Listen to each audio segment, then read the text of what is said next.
Welcome back to the State of Survival. Today, we're going to be talking about the new Ragdoll physics and the street names that Project Zomboid added in the new Build 42 Unstable update. Now, did I mention, do you think that this is adding unneeded kind of complexity, or do you think it makes it feel more immersive? I actually really like it. I think it's a lot more immersive.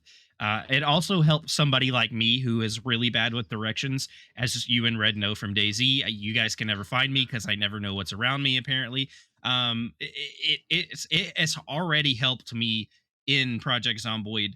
I mean, the few days I've played with the road names specifically has already helped me a ton. Think about the what was it a few episodes ago when I was trying to tell you where the lake house was. I didn't know it was called the lake house. I told you it was like at the top right of the map because there's no way other way of me telling you that. Now I can go find that place and tell you what specific road it's on, so it's much easier for you to find. Oh gosh. I'm having flashback to the 90s when we used to have to do that. Before GPSs were a major thing or an affordable thing, you really had to go to, a map and look at it. And then we got MapQuest. And I'm not sure if people are still remembering that. It still survives to this day. But MapQuest would be all like, you go zero point 0.4 miles and bear left. And you're like looking at it, you're all like, this is a stoplight. I don't bear anywhere. I go left or right or straight. But no, I definitely think the road names are really fun and immersive because they're not always in your face. The only time you really see them or interact with them was in your map. And it kind of just gives you a better way to also understand what's happening. Like you can use the map and put some of those markers and stuff. And maybe you can even like put some markers where like this entire street is a horde now and kind of let you know. The other thing I noticed, and this is more of the mod side of things, is they gave the ability in debug to rename streets. Ooh, So okay. I think when mods add in new parts of the map into, well, the main map, they can rename certain roads that intersect with their additions to kind of make it a little bit more immersive or not have names be like, oh, like in real life, I live on Logan Road, and then for, I don't know why, for like half a segment, it's like Paul Road, and then becomes Logan Road again. I like the idea that I can just rename roads anyways. I mean, I wish I could as a player because, I'm the only person surviving this apocalypse apparently. Now, we know that we may not see other NPCs, but we know they're around based on some of the events that happen. Um, the only problem I really have with the road name situation is when you pull up your map and specifically when you're zoomed in very close to where you're at and you're looking at like a close shot of the map in your area and you highlight whatever road you're looking at. Say you're looking at Main Street.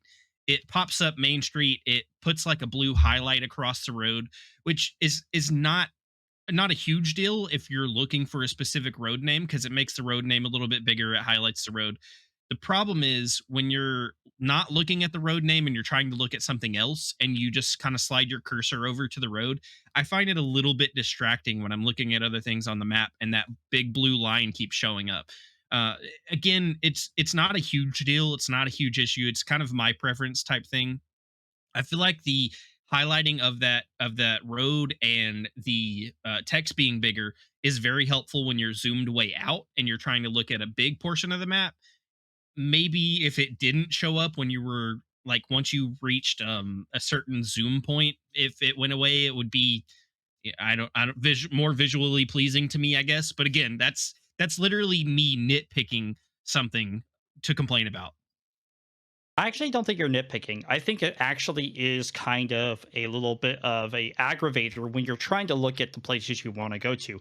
Because Project Zomboid's map isn't really complex, but when you're trying to look at what building, whether it's community, residential, or fire department or whatever else, having that street name pop up, it doesn't just pop up a blue line directly above it. It almost pops up like up and offset a little bit.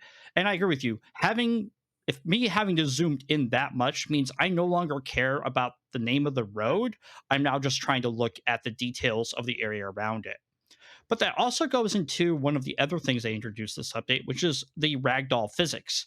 Now, I found a hilarious the Ragdoll physics. I think a lot of the people that I know play Project Zomboid absolutely loved it. It was hilarious. And because every time you hit a zombie in Build 41, it never felt like you were really doing much damage. It was just like you're running over cardboard versions of something, but it did a lot of damage to your car. So, like, I felt like the satisfaction, as messed up as that sounds, of hitting a zombie almost kind of justifies the ragdoll physics being in. I absolutely love the ragdoll physics. I There's a lot more laughter in Project Zomboid for me now because of the ragdoll physics. It it has its little quirks and issues, but for the most part, I'm so glad they added it. For example, when I was playing earlier today, I tried to drop a zombie out. So I decided when I take a zombie out, I'm going to clear. If it's in the road, I'm going to drag its corpse off the road so that when I do have a car, I can drive these roads and not have an issue, right? So I'm dragging this corpse off the road. This other zombie comes running out of the woods behind me. I need to drop the one in my hands very quickly. And I guess the ragdoll physics kicked in as I'm hitting E very, very fast. Because the zombie I dropped ends up just in a scorpion position while I turn around to fight the other zombie coming up behind me. And I didn't notice it until I was safe. And I turned back around and I was like, zombie looks really weird. And I zoomed my camera way in, and yeah, it's just sitting in a scorpion position because of the way I dropped it. Oh, there you go. You found the Scorpion King in Project Zomboid. Oh man, that is hilarious. I will have to say, other than hitting them with vehicles, you also using a weapon that is a projectile also makes them kind of stagger and kind of does that ragdoll physics if you do it right. They'll like fall on their knees and face plant, or they'll, flinch, or they'll crumble in front of you. And trust me, folks, that doesn't mean they're, dead. That just means that you hit them hard enough with a bullet or whatever to make them fall backwards or do the ragdoll physics, right? But the other thing I like about it is that it kind of, again, what's like the same with the car, it gives a little bit of that kind of satisfaction, that acknowledgement you're doing something to them. Because before, yeah, they would kind of flinch when they got attacked with a projectile weapon, the gun, the 9mm, etc. But they never like fully like showed themselves like actually having any problems. What I really like about the ragdoll effects with the guns, the 9mm, is if you hit the zombie in different areas, there's different animations and reactions. You hit their arms and shoulders, they kind of jerk their arms and shoulders back. If you kind of hit their legs, they kind of do what I would consider the I gotta pee dance. Their knees kind of go in and they kind of go side to side. And eventually, if you do enough damage to the legs, they will literally fly out from under them, and the zombie will just face plant. I actually had the same thing happen to me today. I was practicing that and testing that little ragdoll physics out, and it took down a horde like that.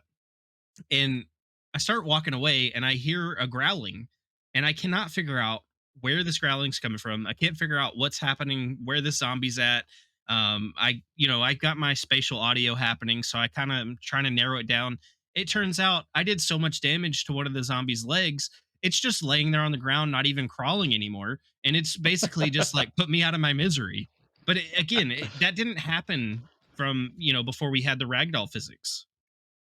No, you're totally right. Now, kind of getting into, I would almost say maybe the downsides of these two things, the roads and the ragdoll physics, is I'll start off with the ragdoll physics, is that because the ragdoll physics now exist, when you're fighting against some of the zombies, there are some times when you're hitting with a melee weapon where it looks like it's about to fall backward and then it instantly snaps back up.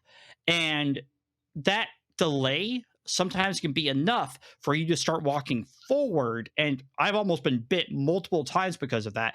And I'm not 100% sure if it's the ragdoll physics. However, with how the zombies work with the gunfire, I think that's kind of what's happening. I think it's kind of starting to do a ragdoll thing, and then it goes, no, wait, this isn't actually the parameter it needs to be, a gun or a car. So it snaps back right up. I've had zombies literally fall a good 5 to 6 seconds after I've hit them. I've hit them with the baseball bat, and they've staggered back, not like they were going to fall backwards. Just done the normal stagger back where they go a couple paces and they come back after you. They stand up like they're going to come back after me. I keep backing up to get away from them, and then a good 5 seconds later, they start staggering backwards again and fall all the way down. And which that is not necessarily a problem in the sense that that's probably not going to get my character bitten, scratched, damaged, hurt, whatever. But it is a problem when you're fighting a horde of zombies and you've got a system going and you are methodically mowing through this horde and then that starts happening. But it also, again, like you said, gets you to the point where you start to try to predict when these zombies are going to go down, and if you think it's going down and you step forward and that thing snaps back up and gets you, it could be rough. I was playing yesterday and I actually had two different zombies randomly fall down a good 5 6 seconds after I pushed them. They stood back up, started coming forward, and then just toppled over backwards. I again, like you said, I'm not sure if it's the ragdoll effects that's actually doing this, but I noticed it after the ragdoll physics were added in. Another thing that I have noticed with the addition of the ragdoll physics, because when you boot up build 42 unstable, asks you, do you wish to have this enabled? You click yes. But I've also noticed when I've clicked yes and been playing in a game, whenever I go to an area that I know there are several, like 10 to 30 zombies in an area, I have not a huge lag spike, but I have enough of a lag spike that my car and everything around me just stops and then it continues forward. Now, I'm not sure if this is 100% because of the ragdoll physics, because what I can say about the ragdoll physics performance wise is that it seems like the ragdoll physics don't happen unless a certain amount of damage or situation happens. And then when they do ragdoll after you take care of them and they fall onto the ground, I think Project Zomboid also was smart enough to make them stop ragdolling as soon as they are on the ground. I think because when I've gone over them again with the car, they don't continue to ragdoll. They're just kind of static like they were before. And I think that's a good thing for performance. But I do believe that the ragdoll physics has affected the game's performance when at least loading them in. I don't know if it's the ragdoll physics either. I realize we're playing an unstable version of Build 42. We aren't done with it yet. Obviously, they still got a lot of work to do on it. But I have noticed specifically lately a bit of a performance issue, like you were saying, where sometimes it's not even to me. Maybe it is loading in zombies close to me, and I just don't know it. But I will notice every now and then a stutter step, just a few seconds, half a second, just a split second of my character just stopping, everything freezing, just for a moment. It's nothing game breaking. I haven't lost a character to it yet. Hopefully, never will. But it is noticeable. I don't know if that is specifically due to the ragdoll physics that have been introduced now, or if it's something else with Build 42. I do hope it's something that gets addressed, and if it is the ragdoll physics, I hope they tweak it a little bit so that we don't have that issue. But I have noticed it as well. And the most important thing here is they give us a choice whether we have ragdoll physics or not. So if it hurts your computer a lot, maybe disable it. Wait for it to be better. But overall, I think the addition of the roads and the ragdoll physics add to the immersion because it doesn't add to it where now you have to know every single road. If you haven't explored that road, you don't know which crossroad in this go. For the love of God, don't do that. I know Project Zomboid loves to be a simulation as well as give us a lot of options and stuff, but please don't make us have to memorize the road names just to have them on the map. I really think that would be kind of a like an annoyance more than an immersive thing. And the ragdoll physics, I love them. I think a little bit more tweaking, and we'll do pretty well. I'm a big fan of the Project Zomboid sandbox and all of the settings and things you can change and you can play with. I would like to see, as crazy as this may sound, I would like to see the option to turn road names off in the sandbox option. I don't know that anybody would care to turn it on or off. If it bothers anybody, or if somebody would just thinks I'm crazy because I might want to turn it off. While I do like the road names, it would be nice to have the option to shut it off if I'm looking for a more intense playthrough, a more kind of exploratory playthrough where I'm at the old Project Zomboid days where I don't know what roads I'm on and I kind of have to navigate it myself. But you brought up that it's in the 90s, no GPS. That's kind of always been my head canon as the reason why we have a map that feels like you're opening up an atlas when you're looking at your map in Project Zomboid. Well, folks, thank you very much for joining us on the State of Survival as we talked about Ragdoll physics and the roadmaps being added into Project Zomboid Build 42 Unstable and our thoughts about it. Join me in thanking Red Falcon and Dimension 119 for always being here and keeping the podcast running. I've been Dumpgra. Ta for now. See you in another dimension.